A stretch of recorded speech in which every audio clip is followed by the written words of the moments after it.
of what happened either. Investigators need to know more about the calibration that Grieve reported in his testimony. It's not part of the plane's regular startup procedure. If a sensor provides a reading that differs significantly from the others, a recalibration is done that tells the wayward sensors how much they're off in order to bring them back into agreement with the others. These three weren't just off by a little. They are way off.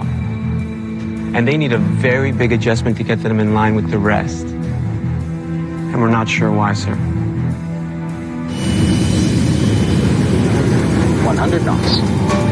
A master caution alarm that flickered on for a few seconds just before takeoff becomes a key piece of the puzzle. At that point, we really didn't know how they were related, but we figured they might be. There was too much coincidence starting to happen that pointed to these things. What was that? FCS caution. The recalibrated sensor started providing faulty air data again. 6 seconds later, Stop or go? Go. the flight computer resolved the discrepancy between the sensors and cancelled the warning. What is going on with this plane's sensors? They have a mystery flaw in the B-2 puts the 509th and the Air Force under a lot of pressure. They have to find out exactly what went wrong with the flight controls in order to return that fleet to safe operations. And the world will be watching them.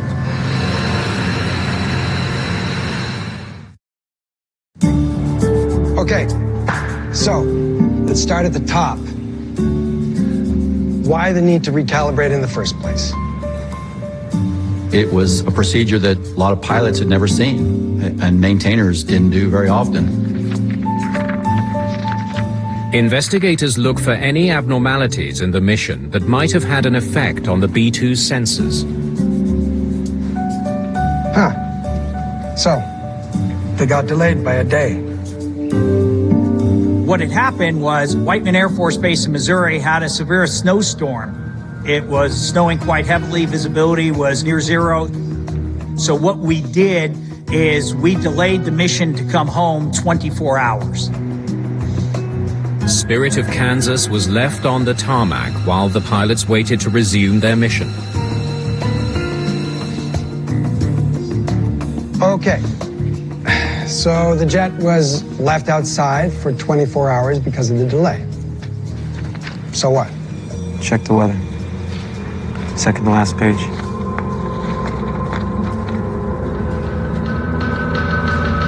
Holy smokes. That is one hell of a lot of rain. Weather records show that a tropical rainstorm settled over the airbase the night before the accident. Tell me, a rainstorm didn't take down a $2 billion airplane. Decisions were made, and these B-2s were left outside in this particularly heavy rainstorm. Okay, let's fly to these two. Investigators run tests on B-2 sensors to determine the effect rain may have had on them. And stop. Gotta be kidding me. Tests confirmed that the sensors exposed to the heaviest rainfall got saturated and needed recalibrating. Even prior to that, when it was in test and development, we'd never experienced that much rain on the system, so no one really knew how that would adversely affect the operations of the B-2. The reason no one realized how heavy rain affects the B-2 is that it's almost always parked inside a hangar at Whiteman Air Force Base overnight. Even if it's flying a mission over Afghanistan or Libya, it returns to Missouri. The B-2's occasional deployment to Guam presented different weather conditions. Could heavy rain be the simple explanation for this accident? This would not have happened in a desert environment. This would not have happened at Whiteman. But Guam is very unique. They left the B-2 parked out all night in the rain. The moisture got in there. See, something just doesn't add up. They did the recalibration, You're good to go, sir. but they still ended up with faulty data. That nearly killed them. Yeah. Full power. A state-of-the-art military jet put itself into a stall because it was getting faulty data about its climb angle. Investigators still don't know why. The B-2 has always operated under so much pressure and scrutiny. If they can't figure out what went wrong that morning on Guam, honestly, this could be the end of the B-2 bomber program. Okay, so they recalibrate at 0934. Nearly an hour later, the master caution lights up because of an air data issue. So what happens in those 56 minutes? Investigators review what the pilots told them about the flight. Routine taxi, they hit the pitot heat, wait for the timer, and they're off. So, what about this? There are small heaters connected to each of the plane's sensors. Just before takeoff, the pilots activate the heaters so the sensors don't freeze up when the plane reaches cooler temperatures at higher altitudes. We can't take off, advance the power, and go down the runway until we put the pitot heat on. Pitot heat is on. It's essential that those sensors are getting heated. Investigators wonder if the pitot heat could have affected the recalibrated sensors. Clear right. Good to line up. We didn't know enough to really put them together. And so we had to go get better understanding of the system, and we did that through engineers that actually built the system. When he saw the frequency of our calibrations, he was surprised and concerned. And then they turn on pitot heat when they get to the runway. And then he was really concerned when he saw and understood, like he only could, that with moisture in the system and the data that we were putting into it to fix it could cause such a problem. On the day of the accident, turning on the pitot heat had a consequence that no one anticipated. Recalibrating the sensors brought the 3 wet ones in line with the others. But turning on the pitot heat boiled away the moisture, bringing the sensors back out of alignment. First MCT. So the data that was put in on the calibration now is invalid again, and the flight computers are now trying to resolve the issue with these sensors. But the discovery doesn't explain another key event during the short flight. What was that? FCS caution. Why did the faulty air data warning disappear 6 seconds after it came on? Stop or go? Go. Warning received.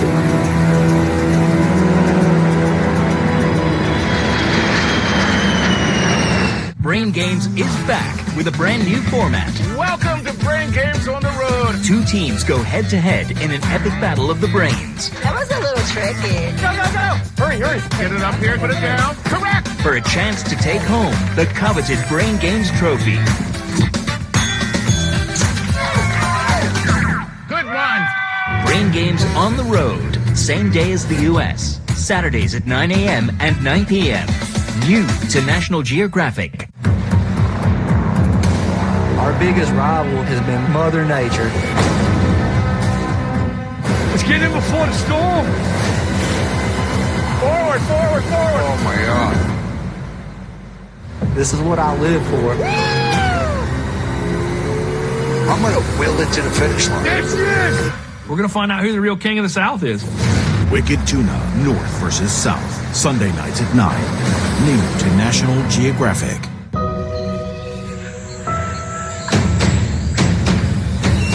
Meet the hunters, the protectors, the cultivators, and a myriad of fascinating wildlife. Experience the symphony of life in the world's largest rainforest. Journey into Amazon starts April 1st at 8:30 p.m. New to National Geographic Wild. Can traveling make you happier? We think so. Every weekend, make memories all over the world with Nat Geo Travel. Wow, what an experience! This explosion of flavor. I am so excited. So, are you coming with us? Your bucket list of adventures starts here. Nat Geo Travel, every Saturday and Sunday at 4:10 p.m. on National Geographic.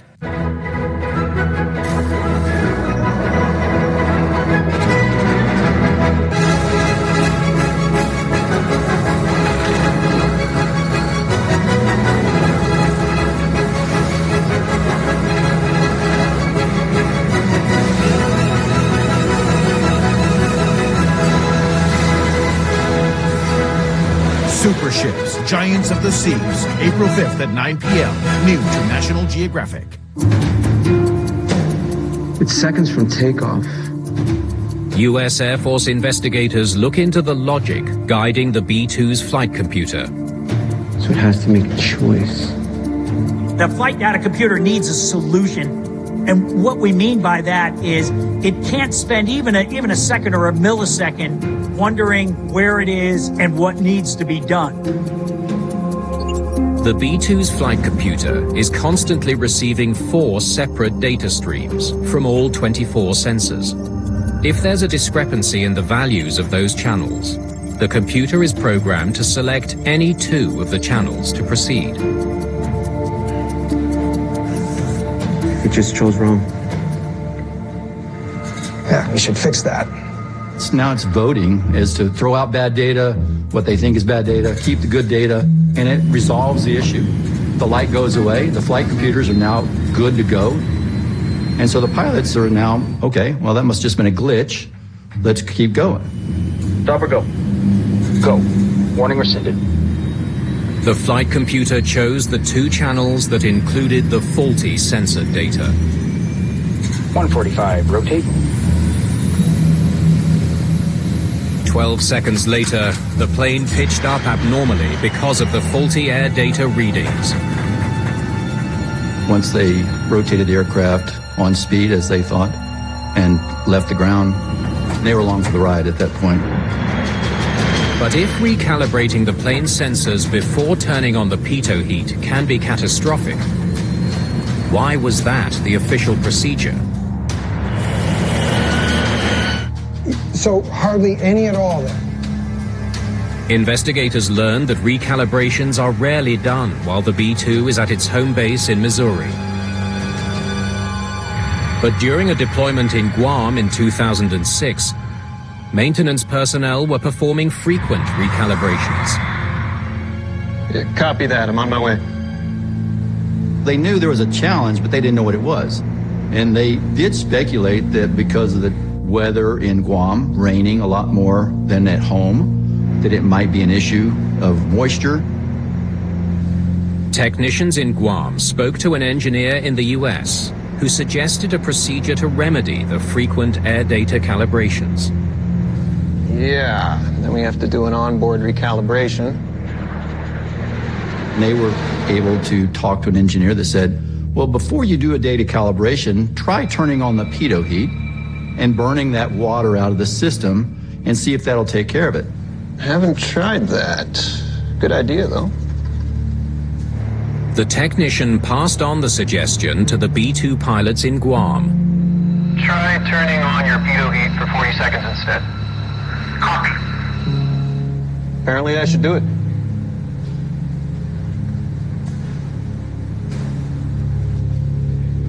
Yep, but our guys didn't do that. Can you think of a reason why? Investigators learned from technicians at Whiteman Air Force Base that the procedure for activating pitot heat in response to an air data calibration message was not officially adopted. Really? Why the heck not? Some crews knew about it, some did not. Pilots back at Whiteman who were not there never heard of it, and the maintainers had never heard of it.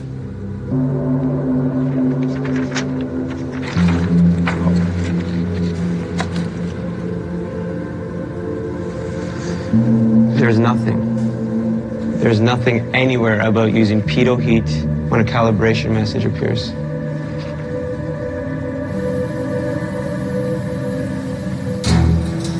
You're good to go, sir. Neither Ryan Link, Justin Grieve, nor the maintainer assigned to their plane was ever told about the moisture issue or the informal procedure for rectifying it. Better? Yeah, looks good. The maintainers that morning were following the tech orders, which tell them exactly what to do in the pre-flight. But for some reason, this new workaround to compensate for the moisture just hadn't made it into the manual. And that's a little bit of a tragedy. So these three are wrong. What if they'd used pitot heat instead of recalibrating? It would have burned off the excess moisture and solved the problem. No faulty air data, no accident. If information had been shared from previous deployment 2006 to 2008, this accident could have been prevented. Hey, Chief, we're seeing an air data cal message. Can you send someone up here to clear that up? The maintenance personnel that came out to the aircraft that day of the accident did everything exactly right. They were just doing the procedure they were taught. I mean, it doesn't seem like anybody understood what these recalibrations could do.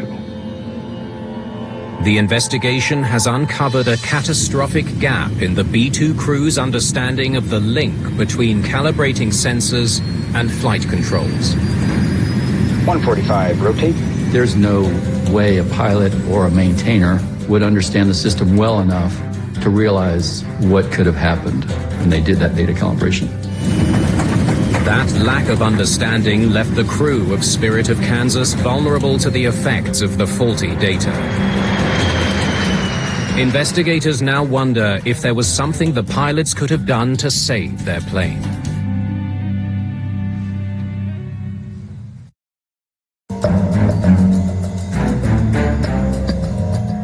"18 seconds to get this plane under control. Was it even possible?" Investigators re-examined the crash sequence to see if the pilots of the B-2 bomber Spirit of Kansas could have prevented their aircraft from crashing at Guam. 145, rotate. Certainly no B-2 pilot wanted to be the first to eject from a B-2. Plane goes full nose up. He pushes full forward and goes full power.